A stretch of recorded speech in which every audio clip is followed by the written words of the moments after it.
Welcome to the Sleazy Podcast, the podcast about anything and everything, but mostly TV and movies. And now it's time to get sleazy.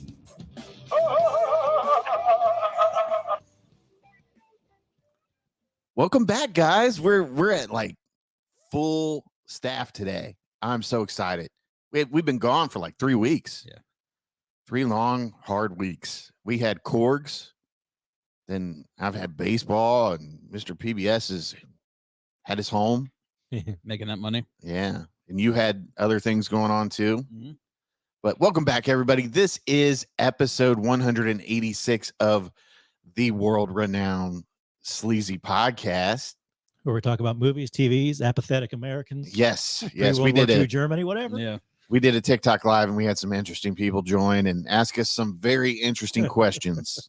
A little above our pay grade, but whatever. Yeah, about what was the first question about previous Germany before World War II or something like that? If we felt America was heading in the same direction. Yeah, As I could not tell you, Yeah. brother. Some deep questions there, buddy. Yeah, there really was. I was like, what is going on here? it came out of nowhere. Okay. But we Yeah, did get a thank okay. you for answering as honestly as we could. Yeah. So I'm your host, Sleazy. I'm joined by Mr. PBS as always. Hello, Well, not really as hello. always, but In and spirit, always. the one, the only, he's now petless, Robzilla. Yes. Very true. Hello. What's going on, buddy? Not Are you far. doing okay? Yeah, I'm okay. Are you grieving? I know what still? it's like, buddy, Yeah. I'm okay. but it's about time. It's okay to It was. cry while we're recording. Okay. Yeah, Right it makes for good quality entertainment Of course content. it does. Yeah. Seeing Robzilla suffer. Yes. Get those numbers up. Did you cry? Oh, yeah. It's okay. Yeah. Oh, I did. Yeah, it happens, man. I don't care. It's funny, like, these fucking things are gonna die, yeah. and when you have to put that, you got to go and put them down and make that tough decision. It just hits you. I'm telling you, it's worse than losing a family member. I mean, It's tough. they just have a part. Put a family member down. Yeah, well, you know what I'm talking Yeah, about. yeah. When a family member passes Yeah. away, like, you're just so close to that animal. Yeah. You spend a lot of your time with them. But how old did Brownie make it? He was 15. 15. I mean, that's old for that kind of dog. Yeah. Shepherd and retriever mix. So yeah, it's very old for that breed. For both, actually. Wow. So what led to the decision?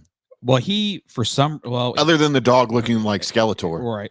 Well, no, he was doing okay. Then all of a sudden, like, I think before we put him down, like 3 or 4 days, like he would stand up, walk, and then he would like spin, and we think it would start being more neurological where he couldn't get his back feet. He would step on the linoleum and just slide immediately. And then I think it was Wednesday, he wouldn't eat, he wouldn't get up, he was just laying there. Just a little observation here. I don't Mhm. think he was doing great. No, he was not. like Rob's got a Ouija board out, Yeah. and like the spirit's moving it. And he's like, "Who is this?" And the Ouija board's like, "It's Brownie." And he looks over in the corner, and Brownie's still alive. Like, what? Like, let me go. He's like, let "It's me time." go. Stop feeding me hamburgers, you fat fuck.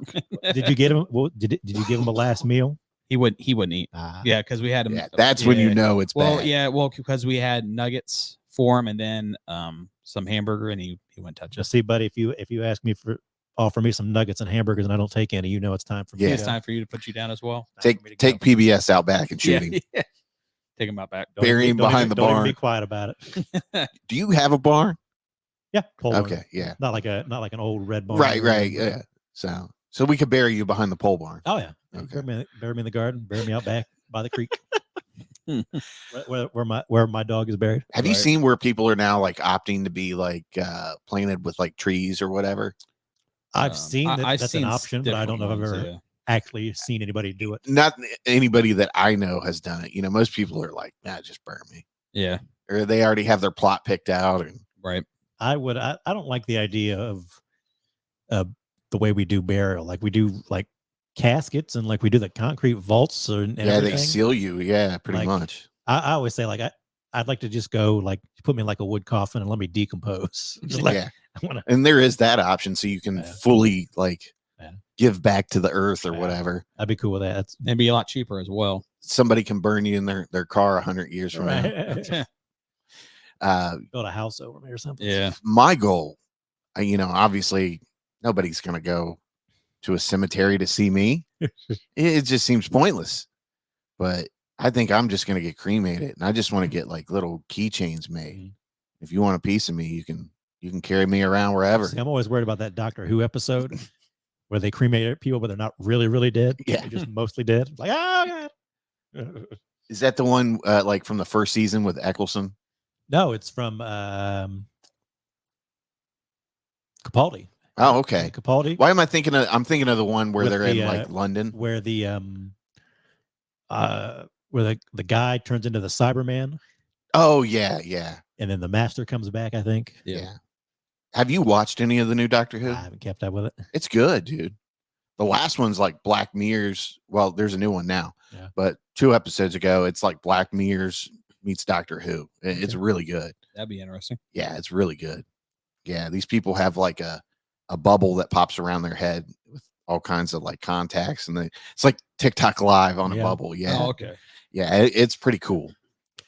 But so we're going to talk about the Netflix CEO on this episode. Then we're going to go into South Park, the End of Obesity, new special on Paramount Plus. And then If we're we going can to, remember it. Yeah. what's that? If we can remember it. Yeah. I think we can talk about it for a little bit. And then we're going to talk about Hitman starring Glenn Powell on Netflix. And to end the show, this is something we wanted to talk about. Well, mainly me and Rob, I think. But we're going to talk about Atlas on Netflix. That came out like Memorial Day weekend, I want to say. Yeah. And I think from there, we're just going to talk about like J-Lo's best movies after that, because it's going to be short and sweet. I mean, it's not a whole lot to like praise or Right. even shit on. I mean, really. But yeah, so we're a little out of groove here, you know, been gone for weeks and it's hard to get back into the swing. Okay, so Netflix's CEO was running his mouth a few weeks ago, and I just can't let it go. I mean, we got to talk about it, right? Exactly. Okay, so let's see here. Netflix CEO says Barbenheimer Box Office Battle would be just as big on his platform.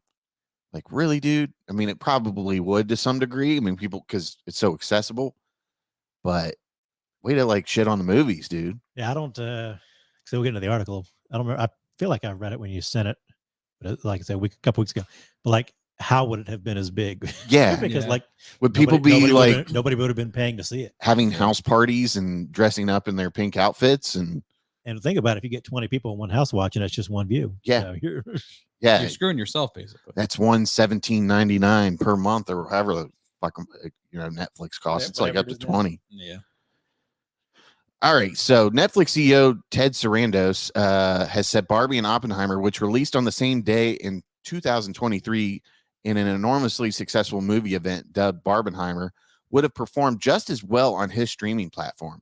Speaking to the New York Times, Sarandos said both films would have been good fits for Netflix, and they'd have found just as many viewers on his platform. Like, how can you track that? You know, if people are all going to the same house and watching it. Did we ever, from the strike, as a result of the strike, didn't they want to know more about the numbers? I don't know if they've implemented that yet or anything. About streaming numbers. I remember saying that. I feel like that was a big thing. Like they wanted to know the numbers. Let's Google that real quick while you're obviously for what do you call that when you know royalties and all that? Yeah, residuals. Sorry. Oh, okay. Okay, so where was I at here? I'll just read this again. Speaking to the New York Times, Sarandos said both films would have been good fits for Netflix, and they'd have found just as many viewers on this platform. Barbie won the box office battle. Of course they did. Ending up as the 14th best performing movie of all time. Oh man, that's $1 billion there. 1,453,683,476. While Oppenheimer pulled in a still impressive 974,584,960. Both of those movies would be great for Netflix, Sarandos said. They definitely would have enjoyed just as big of an audience on Netflix. If only we knew. And like, okay, so right, like again, like what's his point? Like, I'm sure a lot of those people have Netflix, but they went to the theater and paid extra money to see it in a theater, right? That Netflix didn't get because they saw it in a theater. And Netflix wouldn't have got it either. You know, I'm sorry. There's still a better experience in the theater as long as nobody fucking ruins it for you. Right. Like, I mean, you just can't beat the sound and the big screen and the community, like, kind of experience, you know, hearing the same reaction with other people and laughing at things. Like, sometimes you hear somebody laugh in the theater and you laugh with them and you normally wouldn't laugh at that joke or that scenario. Obviously, you know, remember when we took Chuckles to go see Seven Psychopaths? Yeah, Seven Psychopaths, and he made everybody in the theater laugh. That's the best. I don't think there's any reason to believe that certain kind of movies do or don't work. There's no reason to believe that the movie itself is better in any size of screen for all people. My son's an editor. Well, congratulations, dude. No one fucking cares. Yeah. He is 28 years old, and he watched Lawrence of Arabia on his phone. Okay, who fucking cares? Like, you know, I get that to a degree. Like, think of the movies we love that we grew up watching on, like, what, a 20-inch box TV or something. Yeah. And now you can watch it on that TV over there in 4K, you know, whatever. Right. Obviously, the movie didn't necessarily get better. It's a better viewing experience, but the movie was just as good. But that's because the movie was made well. Yeah. Box office analysts were blown away Barbie and Oppenheimer's influence on the industry. However, I've been in the business of tracking and analyzing box office trends in movies for 30 years now, and I've never quite seen anything like this. Senior media analyst at ComScore, Paul, I'm not even going to say his last name, told IGN in 2023. Whether or not the films could have achieved the same success on Netflix will never be known, of course, but Sarandos is certainly confident. Man, F that dude. And this isn't even the end of, you know, our Netflix CEO discussion here. I've got another article here. As soon as it pulls up here. And so, you know, he goes on to bolster about, you know, our platform is big enough to make these movies successful, even though there really isn't, you know, tremendous success with other movies, I guess, on Netflix as big as that, you know, as far as getting out there and getting people excited about it. But I mean, there was like giant parties for Barbie, you know, women were getting dressed up and going to the movies and having fun with it. Yep. And I don't know if they would get that experience. I mean, I guess they could have house parties or whatever, but it just wouldn't be the same. Yeah, it wouldn't be the same. There's a lot of articles going around this past week about, like, the death of the movies. Yeah. And, you know, you think about it, like, it seems like every year there's less things to go do that we used to do. Like, if you wanted to do something, you had to go do it. Yeah. And anymore, it's just become so convenient to do it at home. You know, you don't got to go to the bank. Really don't got to go to the post office and all that stuff. Where you used to have to go to a place. You don't have to go to the bookstore. You just order it off Amazon. And I think that's had, like, a real negative impact on people and like society and all that. And the movie theater is like one of those, and it's starting to feel it, I think, but it's like one of those places where you still, if you want to do it, you have to go to do it. You can't just do it at home. Well, and part of the problem, I feel like, and if you want to do it with other people, there's a couple of problems with the movies now. The pandemic got people spoiled. That's one. I've said this to somebody, like, in the last week, that, like, the pandemic sent my, like, homebodiness into hyperdrive. Yeah. And I think you're right. Like, people are like, oh, I don't have to go deal with these assholes out here. And like I said, there's multiple things going on. The pandemic spoiling people, number one. Number two, people aren't following proper etiquette when going to the movies. They're rude. They're on their phones. They're talking. They're taking pictures. What's that? Vaping.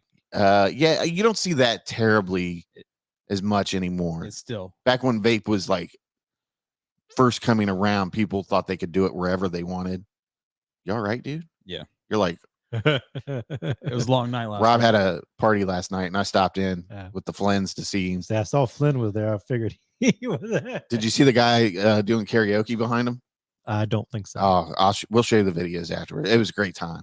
Great time. Your in-laws know how to throw a party, dude. I took a picture of the alcohol. It's like, hey, there's a party. You want to stop by? Oh, man, I had like 3 people shove shots down my throat, too. I was like, that was before you even got out of the car. Yeah. Oh, we were greeted as soon as we pulled in. Yeah. and you a bottle of Hennessy driving up the driveway. Take one. Yeah, Here you go. Here's some it wasn't quite as bad as your wedding, but Yeah. After a while, I was like, yeah, I have to drive home. I can't take any more shots. Oh, okay. Okay. Yeah. And what were we talking about now? Oh, okay. So movie etiquette and affordability comes into play too. I mean, people just don't have extra money to spend right now, and that's a combination of reasons. The cost of living is high, and I mean, I don't feel like movie tickets are absurd. They're not tremendously high. Somebody said that if you adjust for inflation, they're not like price gouging. Right. They've just gone up with inflation. Like the other night, not the other night, a couple weeks ago, I went to a movie that wasn't on the super screen or the ultra screen, and it was $13. Very reasonable, and it was during prime hours. So I don't feel like movies necessarily are, the price of going to a movie is the problem. I just think affordability comes into play. When you're spending 50% of your take-home cash on your rent, and then you've got your utilities, your electric, your gas, Car payment. you got your car payment health just to get to insurance. work. Yeah. And then Your streaming services you're paying for. Yeah, to and then watch you're stuff. paying for all these streaming services. And I know people are like, well, you don't have to get food when you go to the theater. Listen, I'm not smuggling a can of pop into the theater. And I want to enjoy myself when I go to the theater. It's not good for the theater. I mean, Yeah. you want to spend a little bit of money. Yeah. Well, I mean, you have to realize that's where they kind of make their money is with. They don't make so. a whole lot of money off ticket sales. So, but yeah, there's just this combination of things that are creating this perfect storm around movie theaters. And I feel like, I don't think movies are ever going away, the movie theater experience. I mean, you'll have your big chains that survive. I don't know if AMC will, but I think Marcus and a couple others will. Yeah. But yeah, I mean, things are changing, and if they want, if Hollywood truly wants to support the movie theaters, they would stop making these available to rent at home, right? Like a couple of weeks after the theater. Right. And I get, movies bomb, and it's an extra way to, make revenue for the movies, but at some point you just have to stop getting that out of people's minds. Like, it's not going to be available for 6 months or 3 months. Right. So let's just go to the movies and watch it. We'll have a good time. But I think there's bigger issues at play, and I don't think it's necessarily anything, that the entertainment industry is doing themselves to sabotage the movies or anything like that. I had a discussion with Muzz, and Muzz was like, when will people understand that the theaters are dead? They're going away. And it's like, oh, you're just, I feel like he's just cementing his feelings of not wanting to go to the movies. Hates people. So. Yeah. I mean, I get it. You don't want to go to the movies and have somebody on their phone and ruining the experience for you. But haven't we always dealt with that issue? Mm-hmm. I mean, people talking and being rude, and there's always been something that's, as far as movie etiquette, somebody's always been an asshole in the theater. But I feel like it was more amped up now, where it's just so many people just don't care. Yeah. Well, this newer generation of people, and you add the smartphone in, and people think they're in their living room when they go to the movies, and that's not the case. You've got other people there that don't want to fucking see or hear what you're doing. I think people, our phones have become so attached to us, they probably don't even realize. Yeah. Mm-hmm.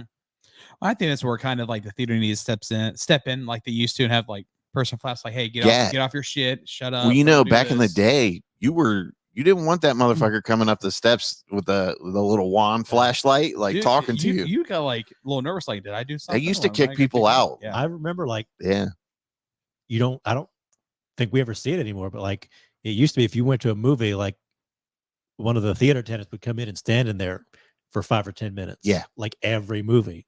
Periodically too. And I don't think they do it anymore. They just don't have the employees. I mean, they can barely keep the trash cans, and the concession empty. Stand running. Right. But yeah, there's just, like I said, there's a perfect storm going on here.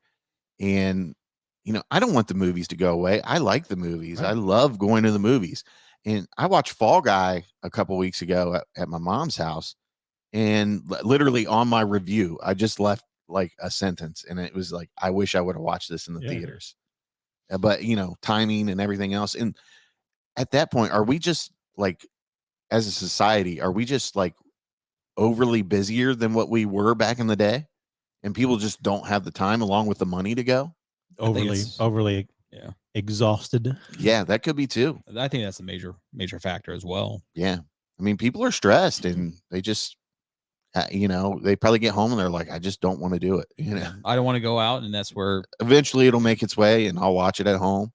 But I mean, that's what it is. I mean, like, that's every big movie that I've been looking forward to seeing this year that I haven't seen in the theater. I'm like, yeah, I'll catch it at home. No big deal. or you just like, I don't feel like leaving the house when I buy tickets for it. Yeah, sure.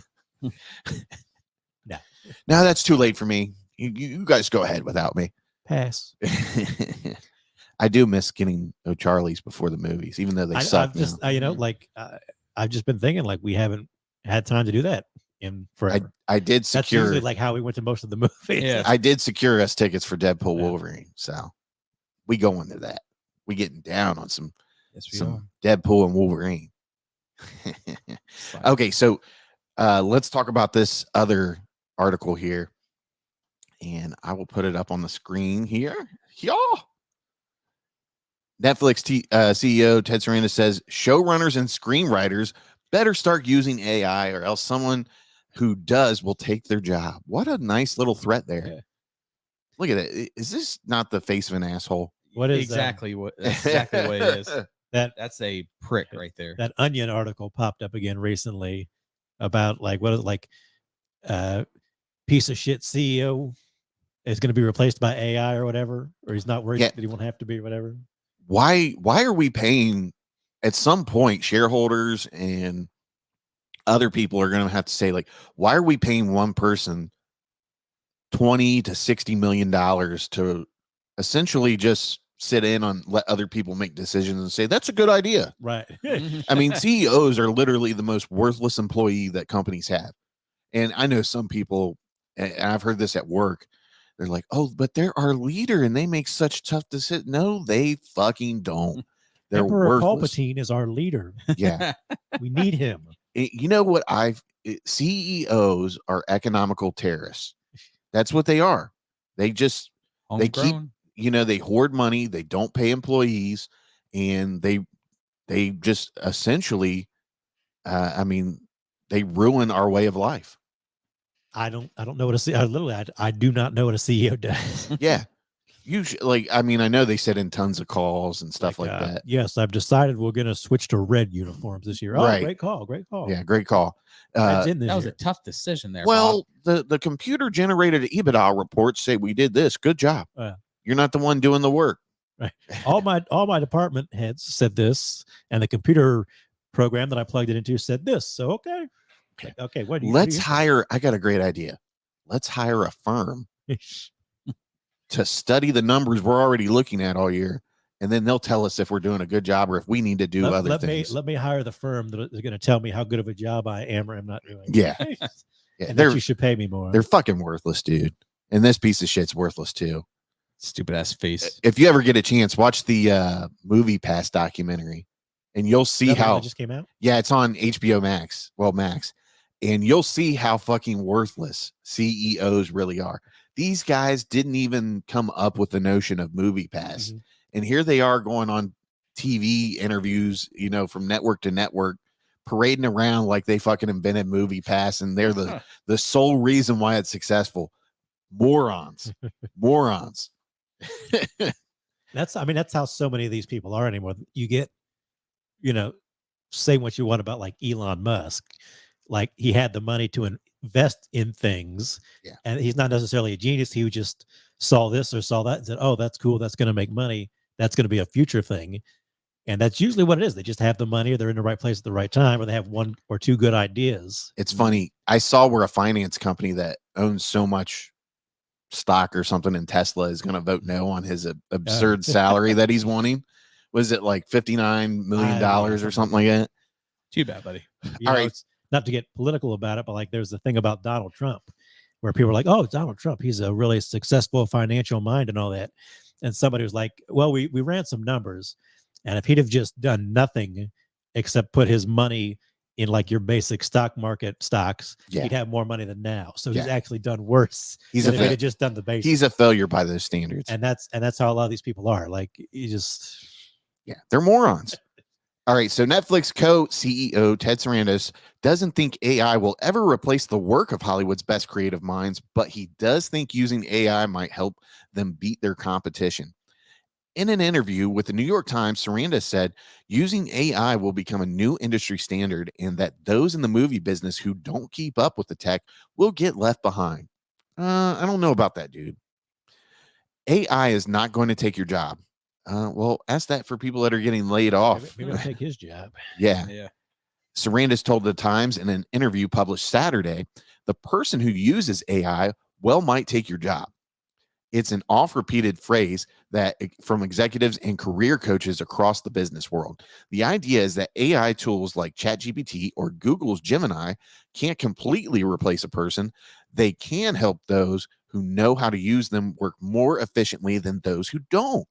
Essentially, being an AI expert will become a skill in and of itself. That I agree. Yeah. It will be. Sarandos' point was that the same thing would apply to entertainment industry.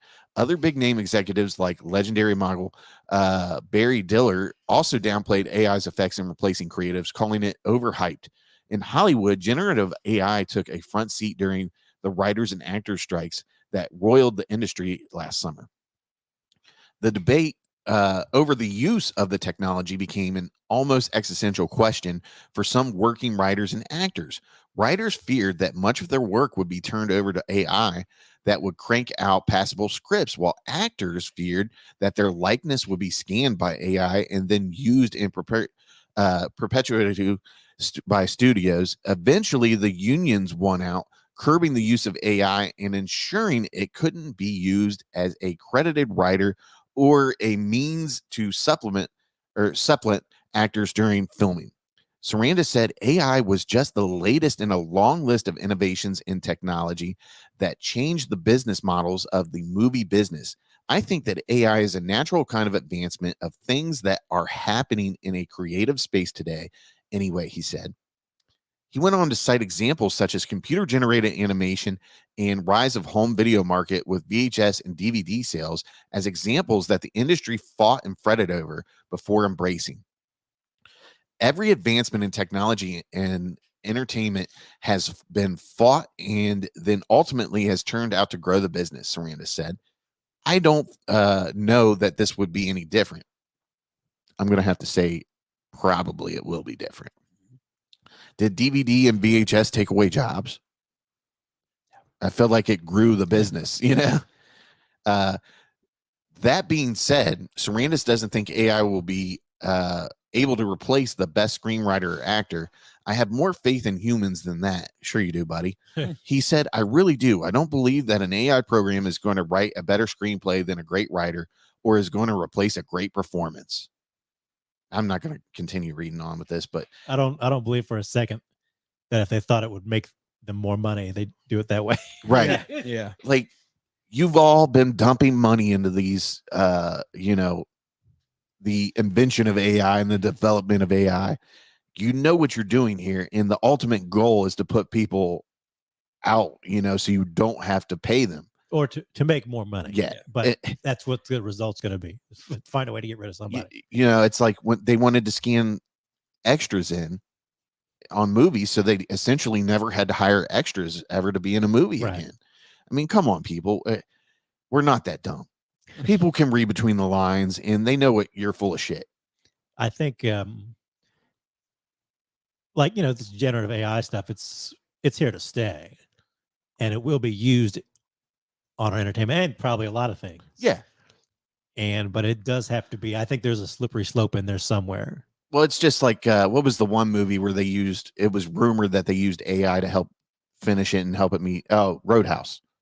Oh yeah. So I think you're going to see that, when they have a deadline to meet and they just don't have enough people to maybe perhaps finish the effects or whatever, they'll run it through an AI and get it done somehow. But I mean, it sucks for those that they could have just spent extra money and got more people in there. Right. But yeah, I think we'll see that in the future. I don't think it's ever going to take everybody's jobs. I mean, you can tell when certain things have been run through AI and like scripts and stuff like that. And it's just not great. Right. It's just not great. And nothing beats the creativity and imagination of an individual that's writing or directing or designing costumes. I mean, it's just, at the end of the day, there's something genuine about being human. I have a secret to tell you. Rob is generated by AI. Wouldn't surprise me.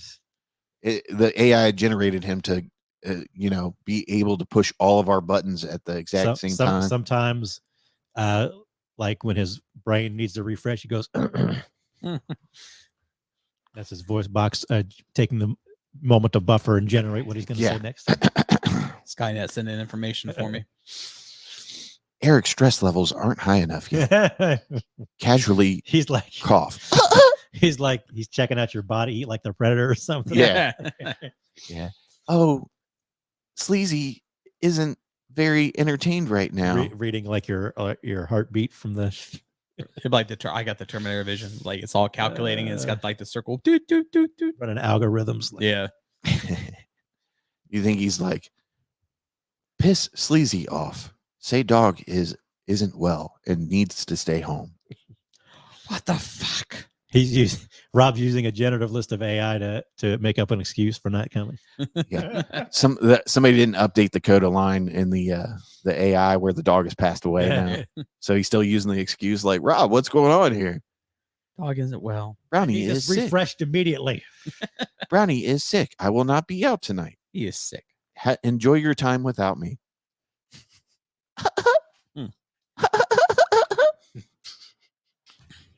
So do you have a headache or you just feel weak today? I'm just tired. Yeah. So I got home about 11:30. You were pretty gone when I got there. I had about 3 beers and I think I had between 10 to 12 shots. So I believe it. Those people are nuts. Yeah. They had these necklaces with shot glasses on them. Oh, they were. We had never lose your shot glass. Flynn was with us and his wife and daughter were with us too. Oh, okay. And she was like, I want a necklace. It's got a cup on it. So of course, Rob's wife went and found her one. Yeah. And then she broke it like 5 minutes later. Yeah. But she ran over to me and was like, one of the drinks I had to pour like almost a shot of water into it. And she just she's taking shots with it. I mean, she's already learning. Yeah. I want to be like you, Dad. Right, I've got great pictures of it, by the way. I'll show you after we get done recording. It's hilarious. I looked this up real quick. I guess Nielsen, who does the TV ratings, does streaming ratings. Okay. And then here's an article from Variety.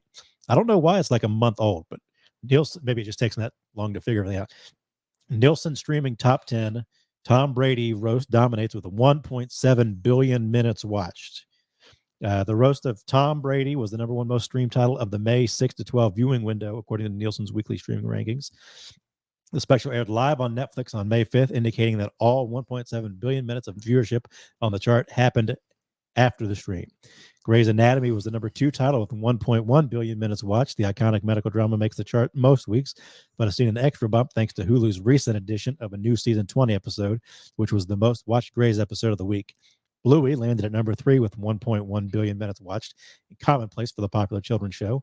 Number 4 was Evil with 788 million minutes watched across both Netflix and Paramount Plus. Seasons 1 and 2 of the supernatural drama were added to Netflix on April 30th, generating interest ahead of the Paramount Plus release. Family Guy took 5th place with 751 million minutes watched. New chart, blah, blah, blah, blah. The Resident, number 9 with 642 million minutes. Law and Order Special Victims Unit, number 10 with 630 million minutes watched. Brooke Shields' Netflix movie, blah, blah, blah. Young Sheldon. So they're recording. Yeah. People are watching media now. And to, the defense of these actors, writers, I'm sure they weren't getting the residuals they deserve on these streaming platforms. I mean, what's her face? Fran Dresser from The Nanny, and she was the president of the union. Mm-hmm. She was like, I haven't seen a dime for any streaming platforms from The Nanny, and they're on like Pluto and all that. Yeah, so, right. They deserve the residuals from this. This is how the business has worked, and this is how these people earn their living and pay their bills. You think about it, like back in the 90s, 2000s, whatever, like if you had a hit show, you could live off that for a long time because it would get resold and reruns and all that. Mm-hmm. You could have one hit show and be like, have your house paid off and kind of be set enough. Yeah, definitely. Not anymore.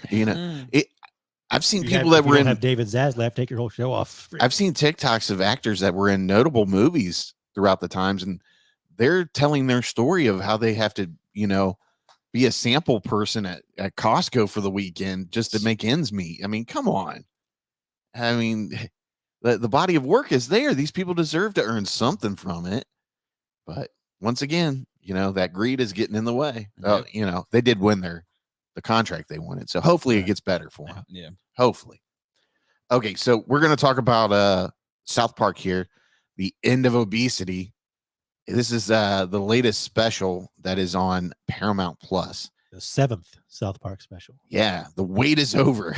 And that's weight as in pounds. The advent of a new weight loss drugs has a huge impact on everyone in South Park. When Cartman is denied access to the life-changing medicine, the kids jump into action. I gave this 4 out of 5 stars. I was cracking up. I mean, there are so many parts in this special that are hilarious.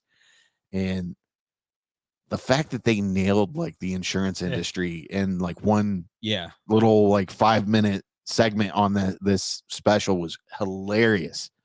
But we're going to navigate through the healthcare network. I love when they, Cartman's doctor is like, oh, well, here's a prescription for Lizzo, and he gets denied. And that was hilarious itself too. Did you see where she responded to that? I started the video, but don't remember watching. Yeah, I know she responded, but like she didn't really have nothing bad to say. And then she was like, I guess I'm that bad of a bitch. Yeah.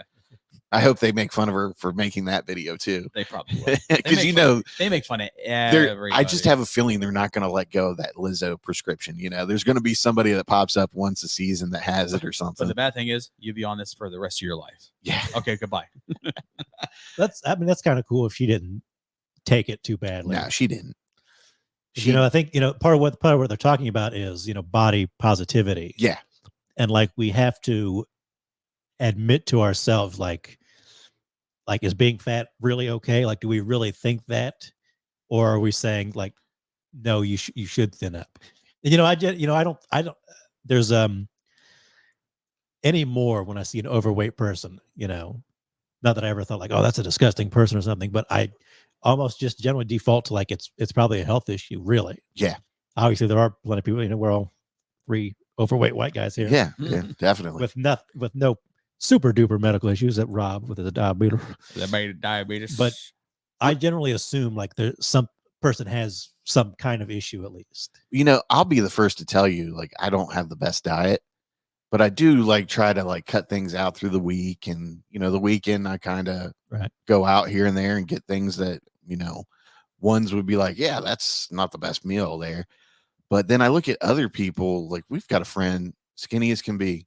And I've never been like one that, is eating all the time. I'm very sparse when it comes to eating, 1 meal a day, a light breakfast, maybe a snack for lunch. And you see other people, they're skinny as can be, and they gorge on food. I mean, we're talking like gorge. Yeah. And they're eating like 3 or 4 meals for 1 meal. Yeah. And they're as skinny as can be. So right there, I mean, that's proof that there is genetics involved in weight. And don't even get started about like what's in our food anymore. Right. Yeah. And the fact that we're just not as active as we once were. We don't go to the movies. We sit at home and watch movies. Yeah. Right.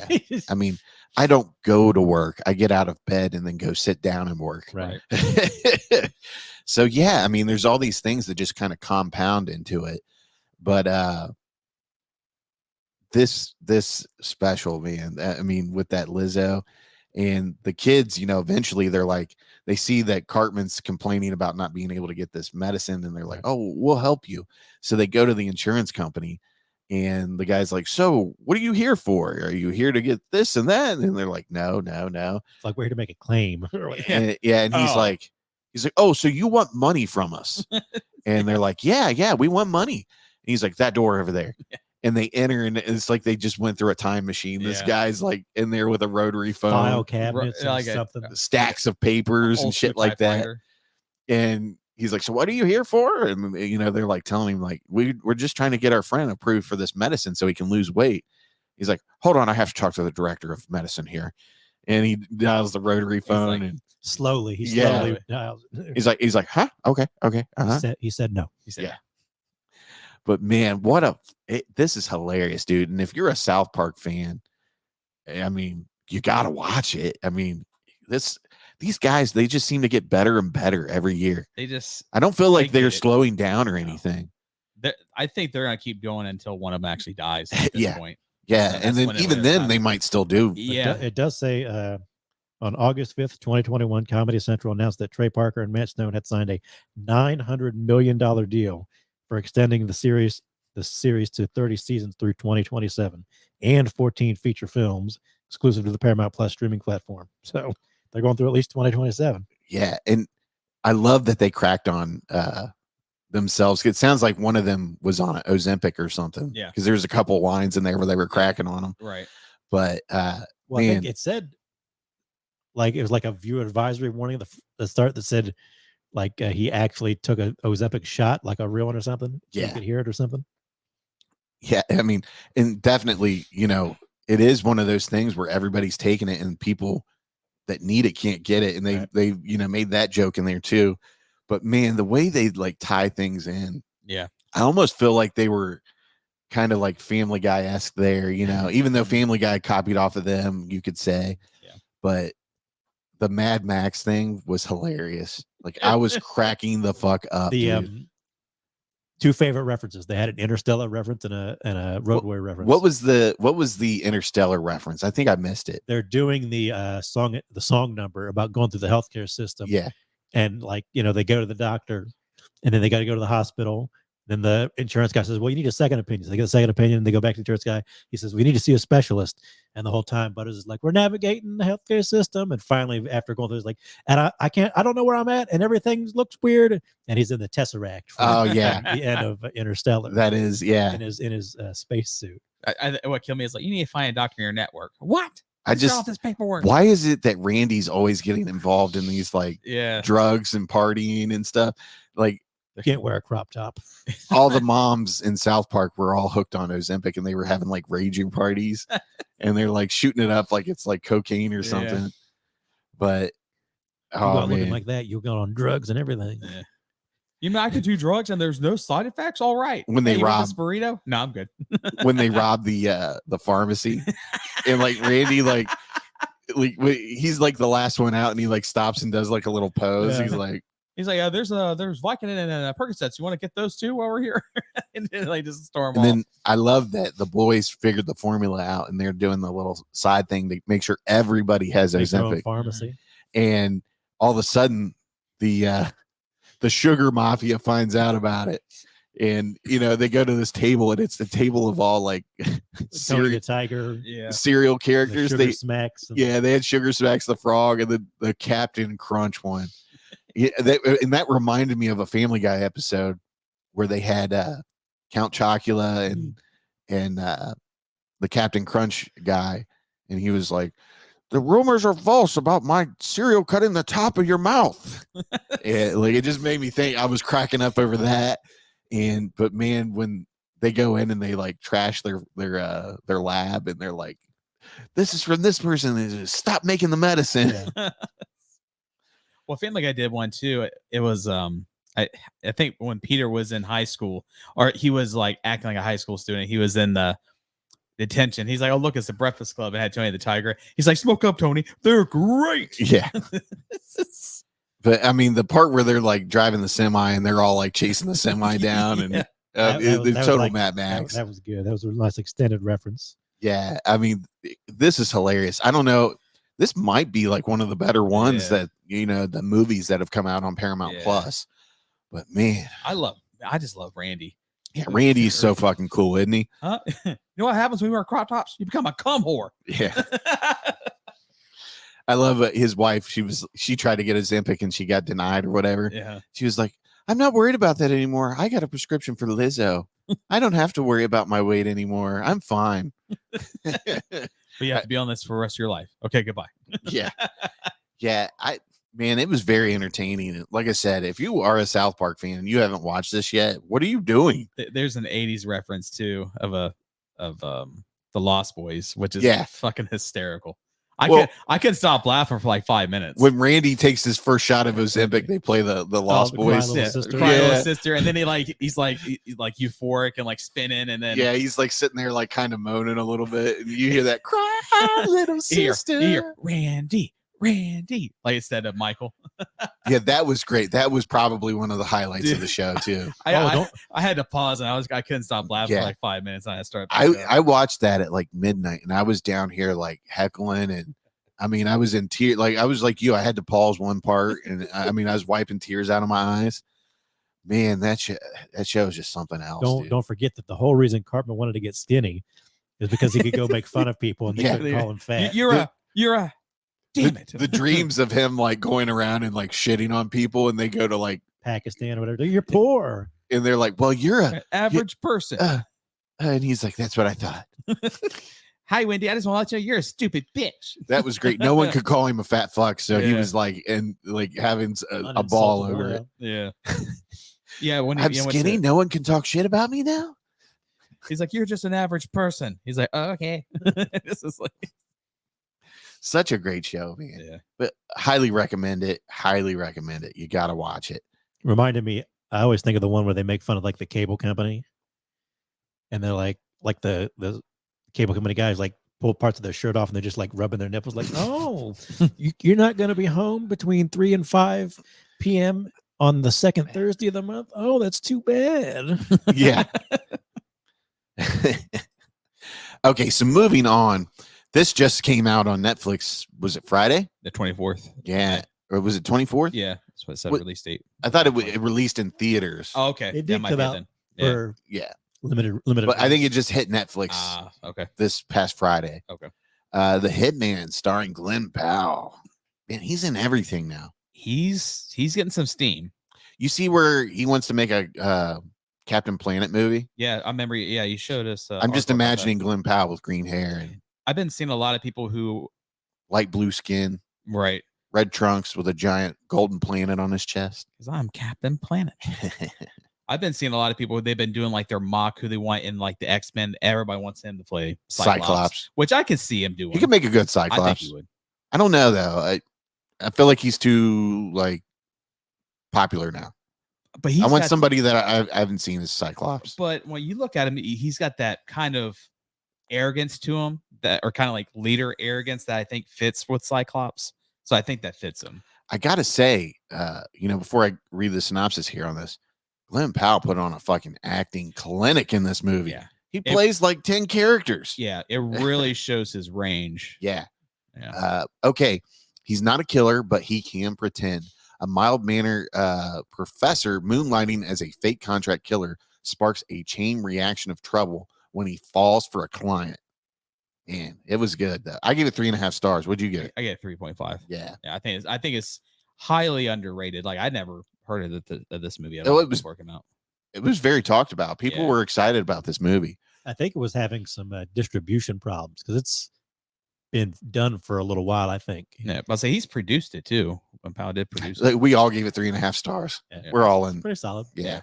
Yeah, exactly. That's I mean, when you talk about this movie, like solid is the word. Yeah. This is, I don't know. I don't know if I want to call it like an adult drama, but it's a movie for adults. Yeah, Yeah. definitely is. This is the kind of movie that, back in the 90s, you'd have made pretty cheap and it would have made like $100 million Right. after a couple of months. And you'd be like, okay, box office success. Yeah. Yeah, that's a really good example of that. But yeah, this guy, he's a professor and he stumbles into a part-time job with the police department. Like setting up He's stings. got Yeah. what did he say? Like a knack for electronics. Yeah. So he makes the wire and the cameras and all that. Yeah, but he was helping them set it up, and then eventually the guy they use to entrap these people that are hiring hitmans gets in trouble for beating somebody up. The cop. Being a bunch of kids, I think. He yeah. beats up a teenager. or Jasper. something. Jasper. So they, short notice, they like throw him into a sting operation, and he crushes it. I mean, literally crushes it. I mean, he looks like a hitman talking Yeah. to this guy. And from there, they're just like, yeah, we got a better conviction rate with this guy. We're going with him. But then he eventually falls for this girl that comes in and gets her to not agree to a contract. And Mhm. then he ends up pretending to be the guy that he was pretending and starts dating her. And He's now known as Ron. yeah, very entertaining movie. Ron. Lots of great performances in it. Well, there's like the it's like the almost I guess it's the montage of him going into these interviews, and he makes a big deal about part of the backbone of the movie is, who are you really? Mhm. Yeah. Are you this like subjective person, or if you pretend to be somebody, how long is it till you are that somebody? Fake till you Right. make it. And the idea is kind of like he's tailoring his hitman persona to what he thinks these people will want. So you get to see him kind of do these. He does like a stereotypical kind of like Russian Yeah. hitman, and he does one where he's like Like a Southern American guy, too. Psycho. Yeah. He had some like European, like flamboyant Right. character too. Like it was Look that weird. up. That's got to be a reference to something. It just has to be. Oh man. So So by yeah, the he way, he really shines in this one. could they have found a hotter chick to play the opposite of him in this? Madison Masters. She was smoking. Adria Arjano or Something like that. Arano. Man, we got to figure out how to say this now. Let's Google her name real quick. You just know she's hot. Yeah, she's very hot. She married her longtime boyfriend, a Puerto Rican lawyer, in 2019, but they separated in 2023. It was confirmed via Instagram in May of 2024 that she is in a relationship with actor Jason Momoa. Oh wow. I thought he was. Did he get divorced from? Well, they were going to divorce, but then it came out that they were going to work it out. But apparently, they didn't end up working it out. Jason Momoa is the dude. Dude, He's dating that. Dude, he needs to just keep it on I guess the he radar. was married to Lisa Bonet. Lisa Bonet, yeah. Yeah. What was she from? Cosby Show? Yeah, that's right. Yeah. The Cosby Show. Yes. He even said like in an interview, like when he was like a kid, he saw her. He's like, I want her. I'm like, Yeah, you That's got- a weird. that's really childhood weird. dream that come it was, true. Yeah, Yeah, she was like 12 years older than he is. yeah. And she was with Lenny Kravitz. Okay, let's see here. Yeah, she had a. Is Zoe her kid? So, yep. Yeah. So, yep. Okay.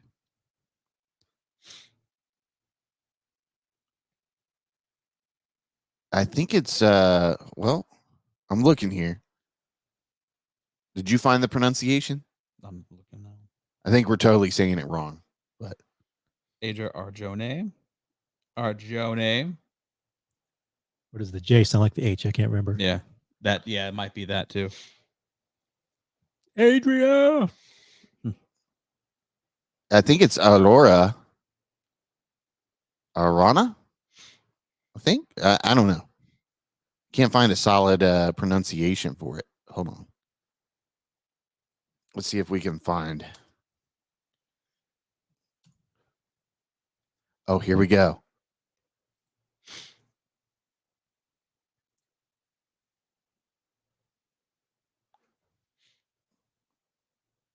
So if we put this on the screen here.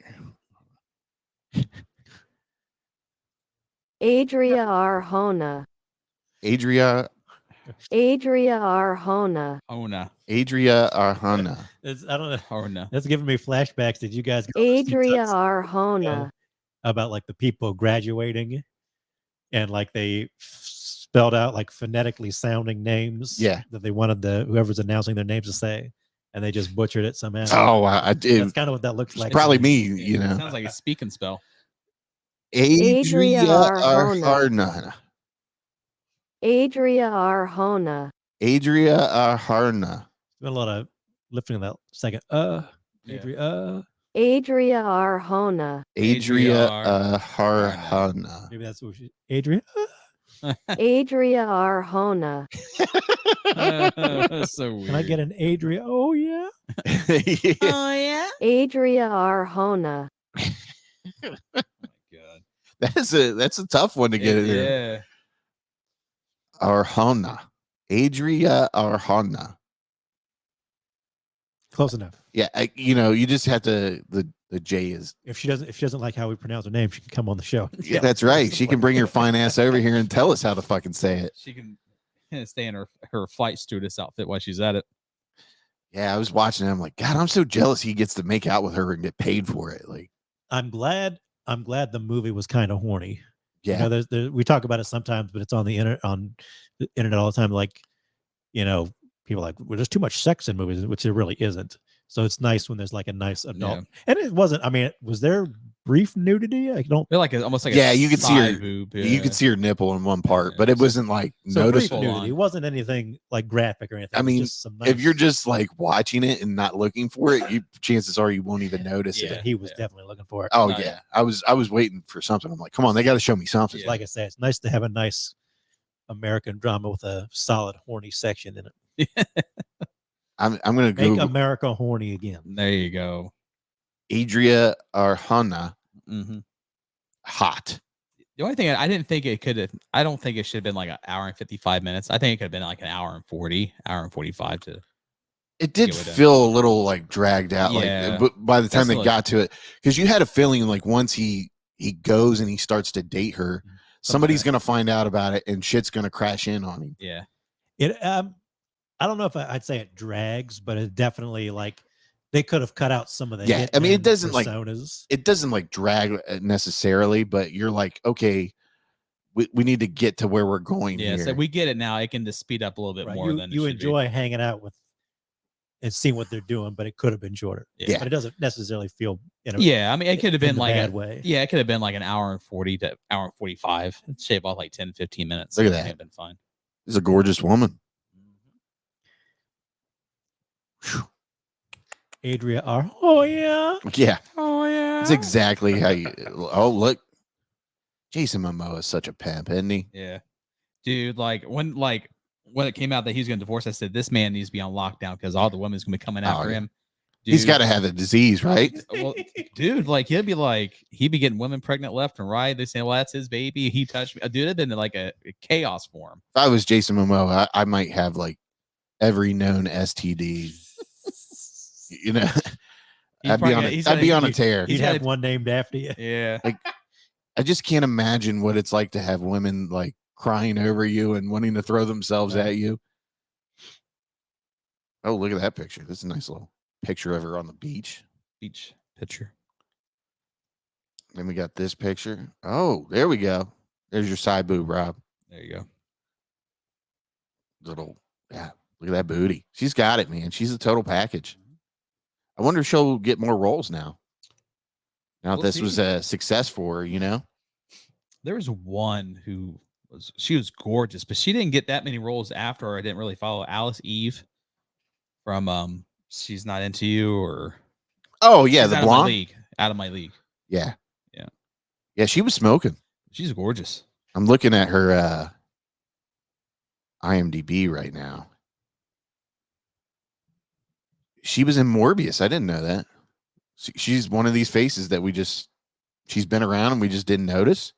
Or he just didn't really pay attention to Morbius and just didn't care who was in it at that point. Yeah. She's got a decent little resume here. She's only 32. Let's see here. How many credits? Does it tell you how many credits they have? 26 previous. So 27, 28, 29, 30. She was quite a few stuff. She was in the Belko Experiment, the Second Pacific Rim, Triple Frontier. She was in Six Underground. Yeah. Morbius, Monsterland. I remember that. Good Omens, Pacific Rim Uprising. That sucks so bad. That's the sequel, right? Yeah, the sequel sucked. I love the first one. She was in Andor too. 8 episodes. So she's in Andor quite a bit. Now I got to watch Andor just for her. I never watched Good Omens, and I always wanted to watch Good Omens. Yeah. Yeah. I believe I've seen just a tad bit of that. Not even an entire episode, just a little bit. But yeah, that's the one with David Tennant, right? Mhm. Yeah, David Tennant and Michael Sheen. And I love their TikToks too. Like they're funny. She was in Triple Frontier too. Yeah. Wow. Yeah, so she's got a nice little resume Yeah. here. I think she was like one of maybe the Mexican cops, I think maybe or somewhere. Yeah, That's but what she was. Hitman is a very entertaining movie. We all gave it 3.5 out of 5 stars. I like the two cops too. One of them was Yeah. played by Retta from Parks and Rec. And Yes. Austin She was funny, Amelio. and This other guy, he doesn't have a Wikipedia page, but it's Sanjay Rao. They were both kind of funny as Yeah. the cops that Glenn Powell works with. It sounds like you wanna fuck Ron too there. Yeah. I like the one dude from The Walking Dead that was Austin the Emilio. he was He's the shitty Jasper. he was the shitty undercover cop. Yeah. He's pretty good. Crooked cop. Yeah, he was Yeah. good. He plays a shithead pretty good. Yeah. So, but yes, we're recommending it. You know, get on Netflix and watch it and let us know what you think. If you hate it, tell us why you hate it. Yeah, I like the author Kurt Vonnegut had this quote that I was thinking about while watching it, and it said like, "We are who we pretend to be." So pretend to be something good. Yeah. And that's basically like what this movie is like. Yeah. Kind of see what you want to be and be it, but make sure it's something good. It's funny because he's this nerdy professor, and then he goes and puts on a show, and he's a stud almost. Yeah. You know, you're like, geez, this dude's. And he is obsessed with birds because like he's Yeah. talking, they're like, turn on the air conditioner. Glenn Powell can fucking act. That's Yeah, all I'm yeah. gonna say. That movie is proof that dude can fucking act. Yeah. But- To me, I feel like that's his breakout in terms of showing his acting ability. All right, so we are on to our last segment here. We're going to talk about Jennifer Lopez's Atlas, and that came out Memorial Day weekend on Netflix. And I should tell you a secret right now. Miss Lopez is here. Hello. Before we get too far into this, I have to say, like, I don't think I've thought of Jennifer Lopez the same since that South Park episode. And that South Park episode has to be like 20 years old now. Yeah. No matter what you may or may not think of her acting ability, it's just not the same. So as you can see, I gave this 2 out of 5 stars. Taco favorite Keezies. I really, here's a synopsis for this. The future of humanity is in her hands, literally. A brilliant counterterrorism analyst with a deep distrust of AI discovers it might be her only hope when a mission to capture a renegade robot goes awry. Man, I felt like there's a good movie in here somewhere, but between her overacting and she's such a bitch in the first 2 minutes. Like she's Yeah. scowling, I want my coffee. It's like, I want a new actress for this film, but we can't get what we want now. I really feel like if there would have been somebody else in the lead Yeah. role for this, I would have liked it a lot better. Like, I'm like, put a fucking like. And here's the thing, like, I grew up with J-Lo. I mean, I enjoyed her movies in the 90s, and I just, man, I really feel like she brings this movie down. Yeah. And like I said, there's a really good movie in here somewhere, a really nice sci-fi movie, and it kind of takes a little bit of other sci-fi movies that have been out and kind of blends it all together. And I see where a lot of people are like, yeah, this movie was written by an AI. And you're kind of like, yeah, it feels like there's some lines in there that are written. Like there's a part where she's interviewing the head of a android, and she's like torturing it, and she's like, magnet. she just doesn't come off believable as a badass, and you're just like, what are we getting out of this other than she's a strong female lead? But it's just like she's supposed to be some type of like an analyst and then like super intelligent. And it's just like you don't get that feeling. No. Just like with Mark Wahlberg and the Transformers, like he's supposed to be this gadget guy nerd, and I don't see it. You couldn't connect with her character, and there's just so many like Pacific Rim. There's like stupid parts in it that just don't make any sense. And there's a part where they get to this planet to kind of, because what happens is the AI does some kind of terrorist attack and then takes off for another planet to avoid humanity or regroup. It's like 20 years. Yeah. And they find out where the planet is. They go, and they have these like mech suits that have AI in them, and their ship gets damaged, and she has to jump in a mech suit to survive. And they have to be in the mech suit. They can't breathe the atmosphere unless they have a respirator or whatever. Yeah. And she doesn't want the AI in the suit to control anything. So here she is. She's running in the suit. Okay. She's running in the suit. Yeah. Miles. And it's like a whole day's gone by where she's just running through the jungle or some shit. And the AI even tells her, like, I'm programmed to ensure your safety and your overall well-being. But the AI wants to let her run herself out and almost die, sweating in this, you know, this mech suit or whatever. Like there's just things that don't make sense left and right in this. And you find yourself like, what the fuck is going on here? Yeah. But there was good performances other than her in this. Shimu Lee. Yeah. Liu from he's basically from Well, Ten Rings. Sterling K. Brown is in Sterling K. this. And, Brown. I mean, he's decent in everything. Yeah, he's I've never always a seen him solid. play anything bad. He's solid in my opinion. But like the money that Netflix dropped on this movie, because I mean, it's a pretty like well CGI'd movie. I mean, Yeah. you can tell there's lots of money put into this, but this would be a flop at the box office. Oh yeah, hands down. I mean, and you got this asshole, you know, the Netflix CEO. Oh, these would be a big movie. Well, why wasn't this a big movie? Because it's shit. Because It's shit. There's no, and I hate to say this because a lot of people enjoy Netflix that are creators because they get so much freedom, but this is a movie that definitely needed some oversight. Yeah. And I think they thought like, oh, we're going to get J-Lo in this. We'll get tons of views. It'll be a success no matter what. Man, it was fucking shit. It was shit. And I don't like, it's just, there's bad writing, bad direction, bad acting.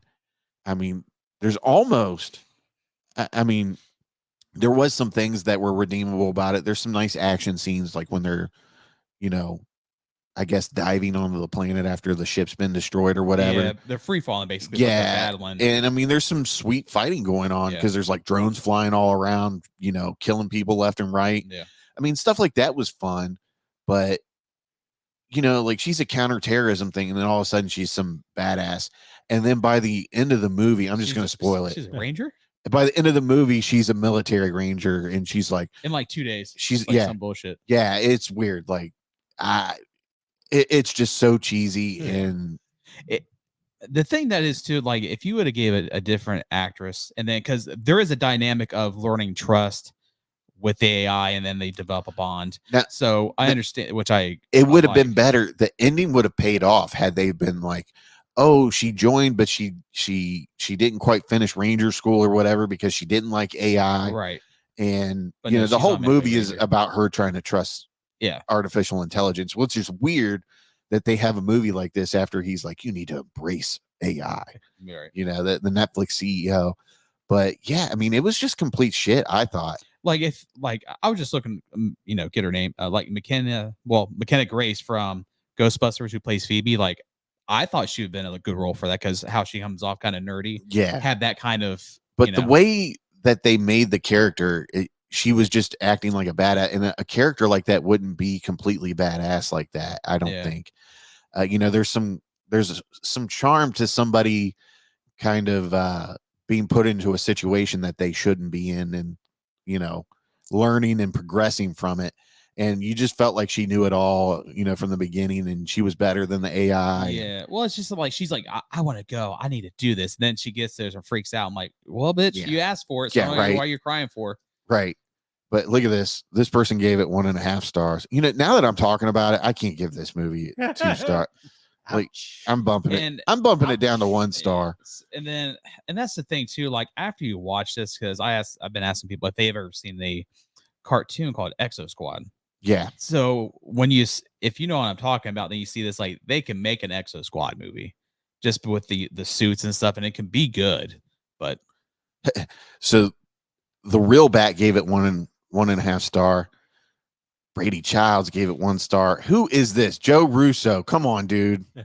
He's trolling us with that 5 star there. Yeah. Click on it. Does he have a review? Joe's actually on Netflix. He's a horror writer, I believe, but he's actually he's trolling. He's got to be trolling. What's his review say? Netflix's AI made me give Atlas 5 stars. Also, I'm biased because my friend wrote this. Oh, there you go. Okay. Gotta support your friends. Yeah, you gotta support your friend. Are you sure that AI didn't re-edit your friend's script? Right. That's what I want to know. That this movie was shit, dude. I guess because I'm blaming J-Lo for it being shit. Well, I think what it is too is like you see J-Lo and you see some of her past movies where she's kind of in that role. It's the same thing. One of the popular reviews says Jenny from the Chat GPT block. Here's one. There was a guy named Costco in this. At least I think his name was Costco. They kept calling him Costco. What else is here? This is like that fake movie they were making in The Fall Guy. It really is, dude. Yeah, there we go. Jenny from the Chat GPT block. That's hilarious. I think too, it doesn't help with that documentary that came out, and I think that didn't really help her as well. Which was worse, Atlas or Madam Web? I mean, there's no point in even writing a review on this garbage. Oh, I mean, which was worse? Madam Web by Web. Lightyear. At least there's something redeemable here. Netflix, please stop. 1 star. Well, it's just like when you watch Madam Web, they had an idea, then they were like halfway through, like, well, this is gonna fucking flop, so let's just not do it. And they just made it to a bunch of bullshit. 1/2 star review. Fuck you. So, like, look at this one. Get that bag, Sterling. I'd play in a shitty movie if they paid me. You know, why not? who fucking cares, right? Yeah. It took me 3 business days to finish Atlas. Why you release this, Netflix? 3 business days. Here was my review. Has Jennifer Lopez always been this bad at acting? I really think there's a good movie in here somewhere. Unfortunately, Jennifer Lopez really prevents that at every opportunity that she gets. How is she still landing leading roles in movies with decent budgets? The Hallmark Channel is waiting in the wings for her services. Yeah, she probably do all right on the Hallmark Channel. Yeah. I mean, when you watch her, I mean, you're like, oh, this is CW Hallmark / Lifetime movie quality acting. She's not a good actress anymore. 1 star review. Must be torture for Ben Affleck having to support J-Lo's movies. Man, I gotta start reading these reviews a little bit more. I want to see more reviews. Is there a way you can see more reviews? That might be the We best. got to click on the more. There's popular and there's recent. Yeah. Uh, Yeah, that might be my best review. Fuck you. yeah. Atlas shrugged under the weight of Lopez jogging inside a leftover super robot from Pacific Rim. Yeah. That was another thing. When she was jogging, I'm like, come on. Why would the AI let her get that worn out? I know. Why wouldn't she just say she's going to learn? Because the whole thing is the AI wants to fly and get to the point as quickly as possible. And she's like, no, we can't. They're going to kill us. Why wouldn't the AI just map a plot out and say, okay, I'll take it over? He probably can. But Yeah. she's just argue 1 with him. star review. They're showing this on TVs in Guantanamo Bay. Jeez. Wow. Yeah. See, I'm looking here and I don't see where you can. Go back. Oh, here we go. Everyone's reviews. Oh, there we go. This is just a worse version of Titanfall 2. Titanfall 2. Who is this? Dwayne Barry. J-Lo delivers. What were you watching, sir? Not that movie. So 1/2 star review. Oh, fuck off. That's why he's doing this. Okay. This person gave it 1 star. Dog shit. Sometimes reviews with like the least amount of words are the best. Here's a 3-star review. J lot of fun. Get ready for the Jilocalypse of excitement. Her performance is simply glorious. I love every minute of it. J-Lo, and behold, another blockbuster. Here's the J-Lo down. It's a must-watch. She's Jenny from the Blockbuster. This film is J-Awesome. She's as J-Lovely as ever. It's crazy. 5-star review. Someone gives it a 3 star and then they say it's average. That's above average, sir. I mean, yeah, slightly. Yeah. Older. Let's keep going older here. 1 star. J-Lo, please stop. Why does this movie feel like it was written by AI? It was probably touched up by AI. Yeah. Like I said, I mean, there's a good movie in here somewhere, but it's just poor casting and Execution. Right? yeah, they just miss way. And I remember like now I feel like you need to watch it, PBS, so we can. I'll probably check it out. You hear the nervousness? He's like, Oh, this person gave it a 1/2 star. It was written by a bunch of 50-year-old men scared of AI. I don't know. I mean, I feel like it was written by AI, dude. Yeah. It just, you will learn to trust me and we will work together and be better together. yeah. It's like that makes shit make you nervous. Like, I don't know, dude.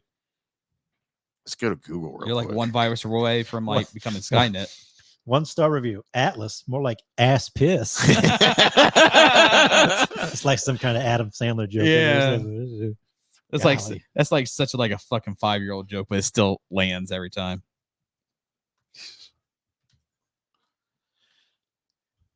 Oh, Ranker's got a 30 best Jennifer Lopez movie. I wanted to do this because, like I said, have we just been fooled by J-Lo when we were, growing up and in our teenage years and just, fooled by her beauty that she was a good actress at one point, or has she always been shitty? I'm going to call Selena's going to be her best movie. It's got to be, hands down. That and next one would probably be Jack. Because she was Robin Williams' teacher. Oh man, this list is going to be something. I'm telling you. So I remember liking The Cell a lot, though. Yeah, a lot of people like The Cell. I've never watched The Cell. I need to revisit some of these. I wanted to, like The Cell. Yeah. I think The Cell's kind of hard to find. Yeah, because I know Vincent D'Onofrio, he was amazing in it. And Yeah. I think maybe he carried it, but she did a good job. Number one, Selena, and we knew about that. So Selena was she killed it in Selena. Yeah. What's his name? I think Kevin from the Real for Real podcast on TikTok. I think he was kind of defending Jennifer Lopez a little bit. Yeah, I did see that one. Yeah, and he was kind of like, it's not that so much that she's a bad actress. It's just she's bad nowadays. She's bad nowadays. At one point, she wasn't bad. Enough is the second one. I'm downvoting that. Yeah, downvote that. That movie was silly. The Wedding Planner. Oh, come on, people. There are better J-Lo movies than these. All right. I think. Oh, look.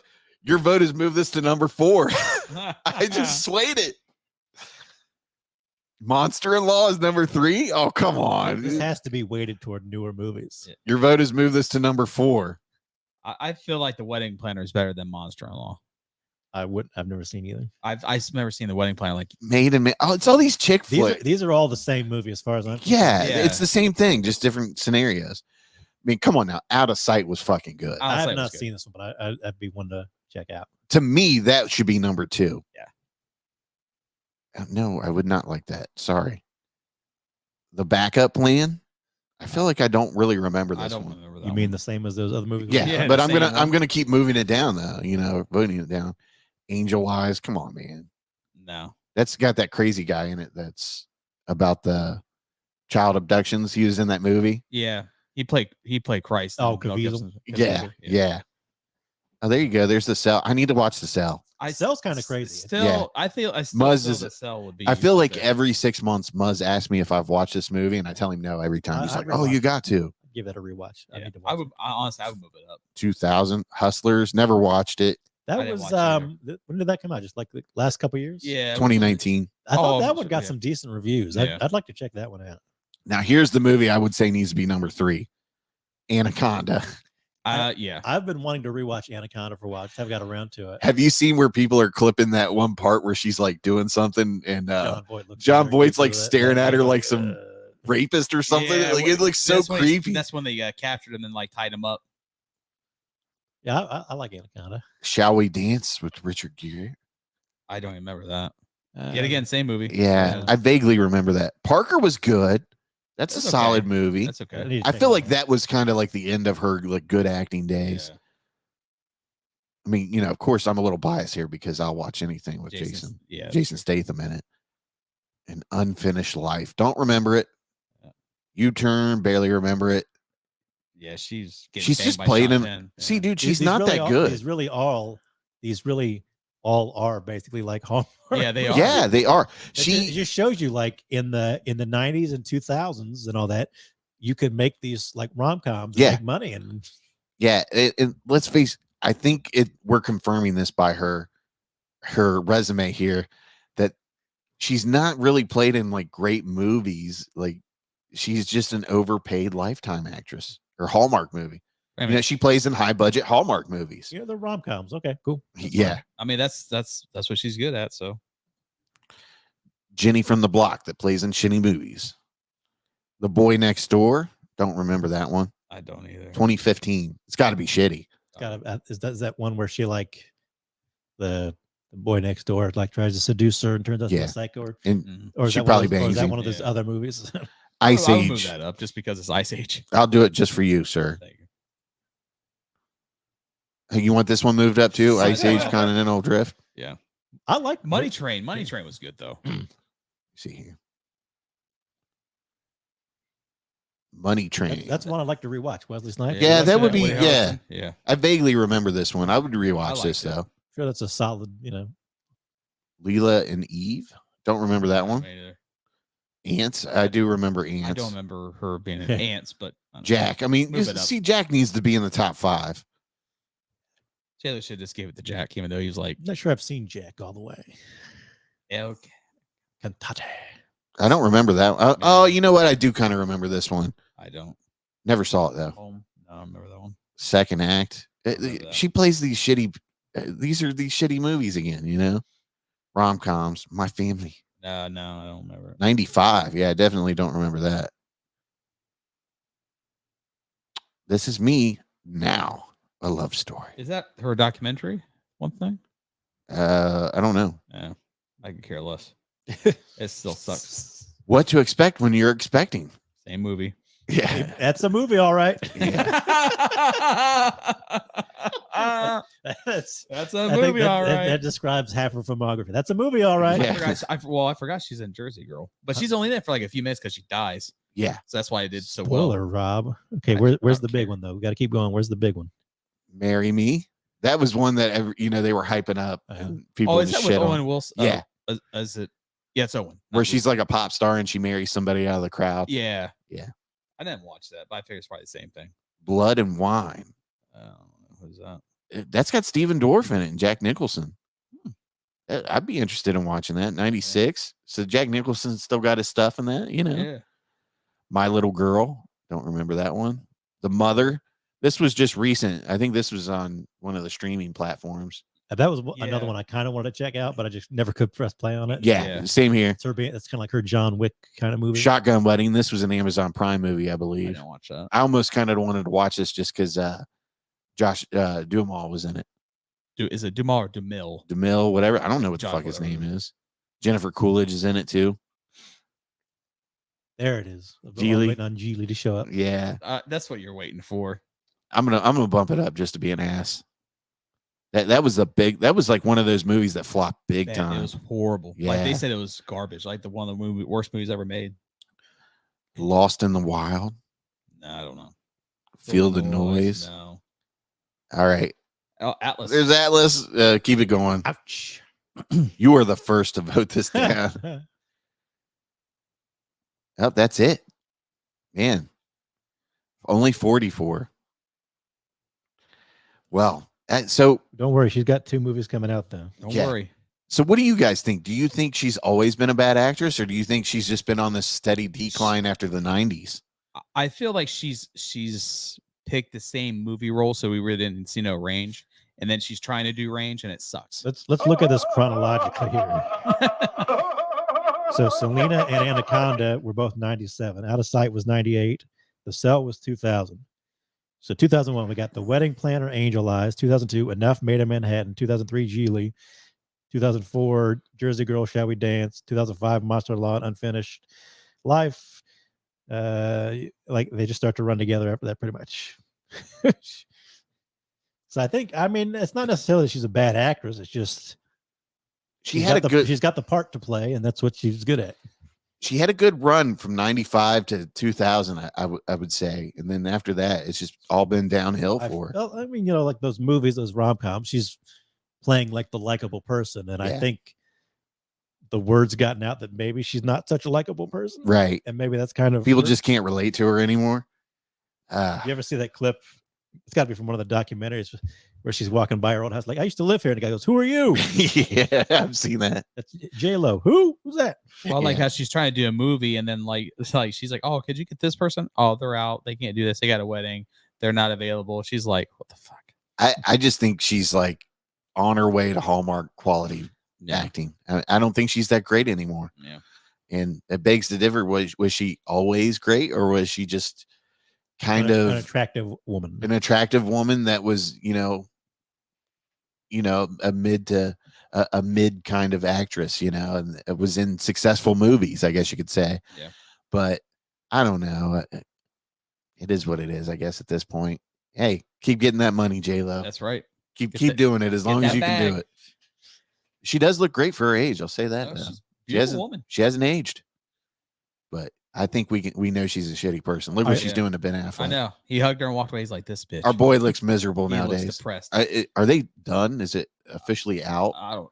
What? He should have that just they're sucked it up. done as Oh, a really? couple. I don't know. I thought, There's a rumor going around that they were kind of on the rocks. Well, Okay. I think with that red carpet event really did it in.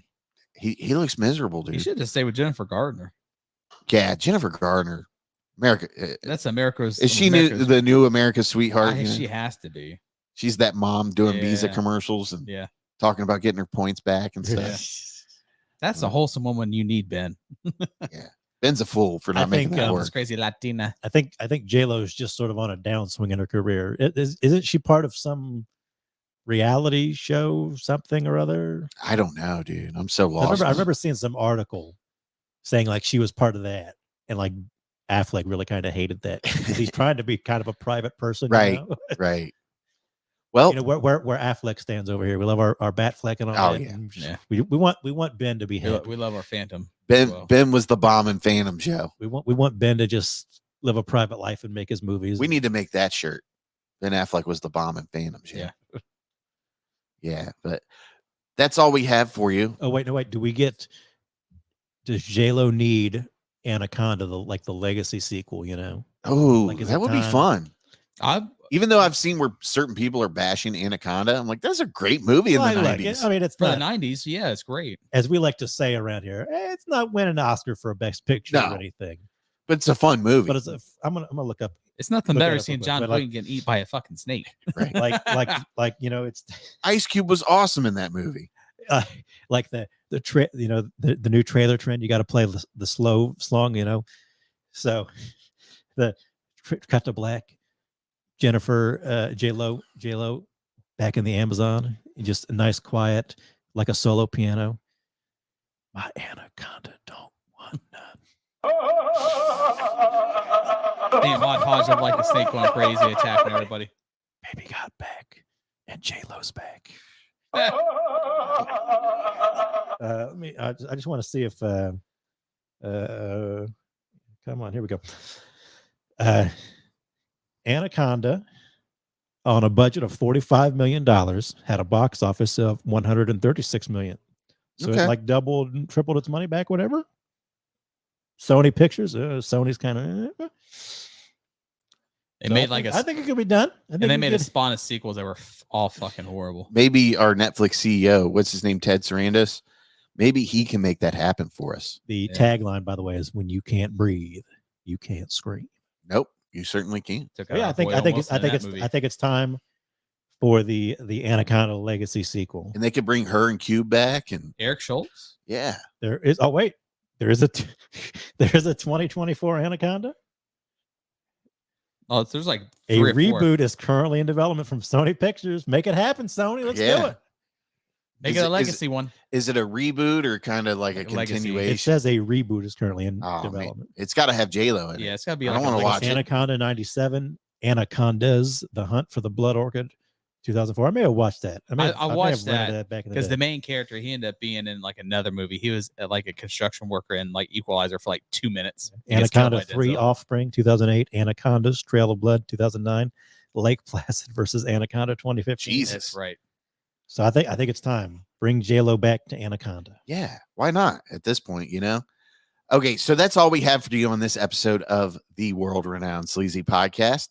My call to action, as always, share the show. We can get one person to listen, they'll get another person to listen or watch, as obviously. And make sure you're hitting that subscribe button and the like button on YouTube. You know, all those things kind of help us get back into the algorithm and help people discover us and get more people listening and contributing in the comment section and stuff like that. And if you agree or disagree with us, let us know. Comment on the videos and stuff like that. And be looking, you know, we surprised people and just did a TikTok live and had a nice little discussion in there. Any So, feedback is great feedback. yeah, we had like 400 and some people join, but only one person was really, well, there was 2 people in there. Yeah. There's 2 people in there. One person was talking about The Handmaid's Tale and Fallout. So why? So thank you that for much your creeper here. contribution to our live. It was Thank you fun. for informing us that the American adoption system is just child. You know, I just got a good idea. We've been wanting to do that Pitch Storm. It's that movie where you can do. It's a card game where you make a movie script or whatever. Yeah. We should do that on Yeah, we could try that. a TikTok live. Yeah. That'd be pretty sweet. Yeah. And we could have people like talk about it and stuff. That'd be fun. Yeah. But as always, keep it sleazy. Thanks for listening to the Sleazy Podcast. Make sure you hit the subscribe button and remember, listen to Sleazy.